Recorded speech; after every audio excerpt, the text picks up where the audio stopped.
Hey guys, and welcome to a new money making slash PVM guide. This is my Exiled Kalphite guide, and there's 4 different Exiled Kalphites that you can do, but in this guide I'm going to be talking about the 2 highest ones, because you can still do the other ones. I just feel like it's less money per hour. It might be actually more. I don't really know. It depends on, if you do it or whatever, but it really just depends, I guess. But the ones I'm talking about are the Marauders and Guardians. They have like rune drops and decent herb drops. I guess the other ones like the Paragons and then the Soldiers also have decent drops as well. But I mean, most of the money is for the chitin, and I don't really know. I didn't test for the lower levels. Maybe they're better. I don't really know. I just prefer the Marauders because they're better experience and better charms. So in this guide, you can use my gear and still do the lower ones and things like that, but it's really up to you. So first up, let's talk about the gear that you're going to need. So as you can see, this is my range gear. I'm going to have 2 sets for the mage and range. But first up, we're going to do range because both are really good here. And I didn't test the mage, but I'm pretty sure the mage is equal or even a little bit better than range. I just prefer range because I like the ability bar and just, the whole setup of range better. It's just my personal preference. Even if I'm making like 100k, 200k less an hour, I'll still probably range. But as you can see, I'm using full Armadillo, which you can upgrade even higher to Pernix and, Serenic, but I would not because it's really not worth it here. You can even go lower too, so you can just upgrade or downgrade whatever you need. You can bring whatever cape you want. For the amulets, I would recommend a Fury or higher, maybe a Glory. You don't really need that, a really good amulet. But as for like the weapons, I recommend a 70 tier or higher. So like a Crystal Bow or Armadillo Crossbow, that kind of stuff. Or even level 80 weapons like RCB, Zerite Bow, Chaos Crossbows, or even go up to the Noxious Longbow slash Ascension Crossbow. They all work. They're really easy monsters. It's just obviously better weapons, more money per hour. And then for the ring, I just recommend your best ring. For the aura, I recommend either a Prayer Aura or Vampirism or something like that. And then wear your Charming Imp. I recommend wearing it so you don't have it in your inventory. And if you don't have a Charming Imp, don't worry about it. You can just pick up the charms yourself. So for the Mage Gear, it's pretty much the same as for all the utility items and not like the actual Mage Gear. Do the exact same that I said for the range, but for the Mage Gear itself, Subjugation is what I would use. It works really well, but you can obviously upgrade and downgrade as needed. So you could even go down to Batwing if you really needed it. You don't really need that much defense here. Well, I guess you do, but you could just bring food or use Soul Split, that kind of thing. And then don't forget runes if you're using mage, and don't forget bolts when you're doing range. But as for the weapon for mage, I would recommend anything higher than 70 again. So you could use a Polypore Staff, Chaotic Staff, Abbey Wand, Staff of Armadillo, that kind of stuff. A lot of it works. I'm using the Noxious Staff obviously because that's what I got. Now into the inventory setup, it's pretty much the same for both. But again, if you're using mage, definitely bring the 2 runes that you need. They're weak to water spells, I believe, if you're gonna mage. So bring like a water spell, so air and water. And then as you can see, you bring overloads or whatever pot you have. So supers, extremes, whatever, it all works. I'd say 2 to 3 restore flasks or even just regular pots. And anti-poison is also worth bringing. Also bring 2 to 5 food. It's pretty good that way, but you could bring more food if you don't have Soul Split. If you don't have Soul Split, just bring a lot more Shark. Not a lot more, just I'd say 7 to 10 if you don't have Soul Split. And then an Herbicide is recommended because it like cleans up the drops, and then you always pick up the good herbs when you get them. Bring a Teleport, so I have a Zoe.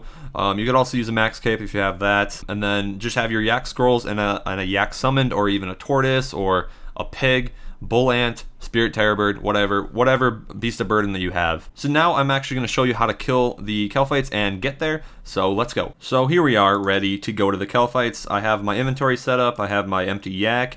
Make sure it is empty so you can put all your stuff in there. So to get to the Exiled Kalphites, first go to the Bandit Camp Lodestone and then run south.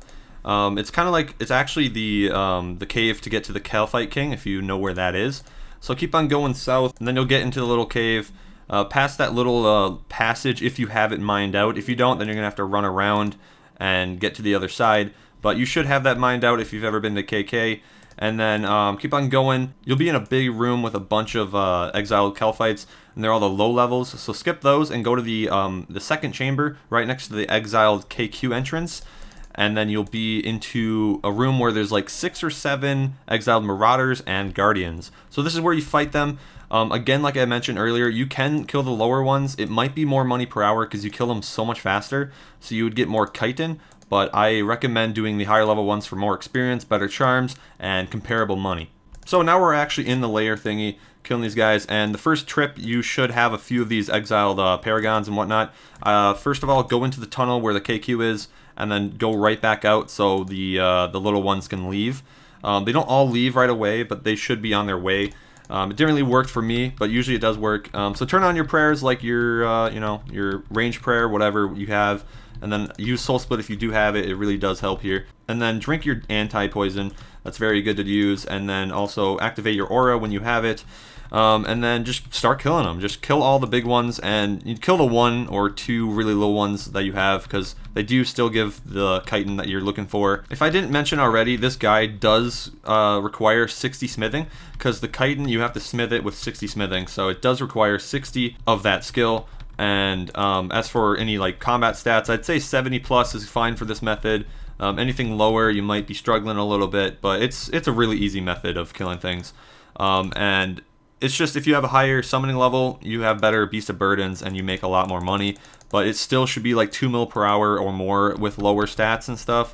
So it really is a good method to do. So after your first round of killing all these guys, just pick up everything and you should be pretty good. If you have a yak, obviously it's very good to bank all the chitin and stuff so you can last longer. Each trip for me roughly lasts, I'd say, 10 minutes, and I kill like 50, 55, something like that. And you should be good. I mean, this is a really straightforward method. I don't really need to say any more. So later in this video, I actually did a 20-minute test, and I'll show you what I actually got in 20 minutes, and I'll show you like what you can get in an hour.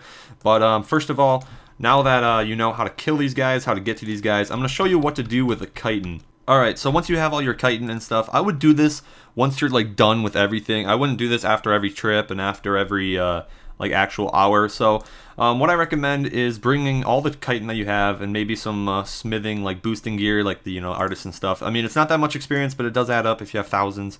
I only killed 15 just for the little thing, and what you do is you bring it to any anvil. This is the one I just chose. I mean, there's anvils everywhere, so just bring it and smith it. You don't need to click it, it just automatically smiths it in inventory. So I get 40 per chitin, and it depends on your smithing level.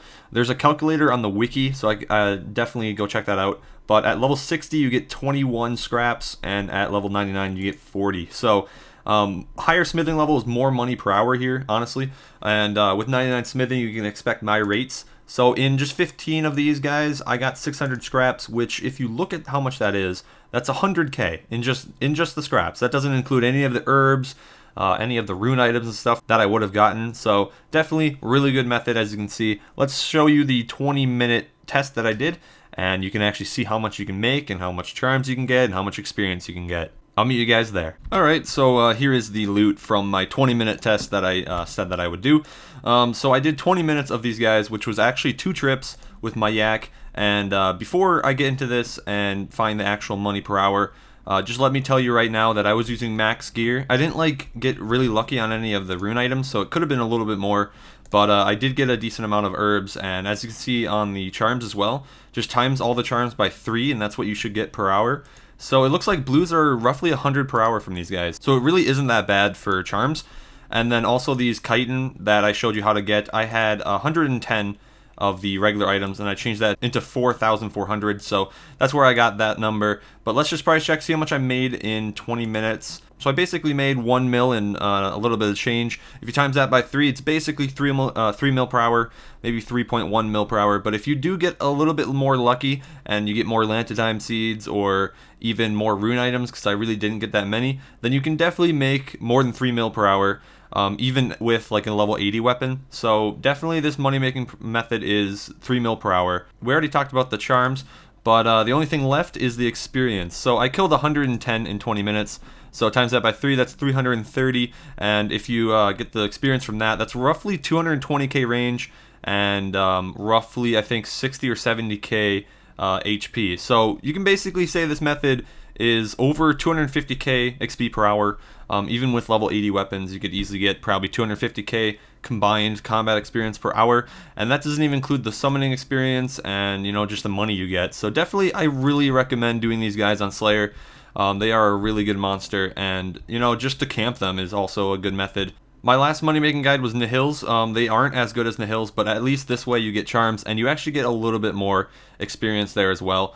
But Your experience rates and your money could be a little bit different if you tested with Mage. I prefer range. Maybe Mage is a little bit faster. I don't really know. But I just prefer range. You could probably make a little bit more with Mage, it seems like. But, you know, it's just up to you to check that out. But yeah, I definitely recommend these guys again. And I hope you guys learned something through this video. That was the whole goal of making it. So hope you guys enjoyed it. And I'll see you guys in the next one. Have a good day.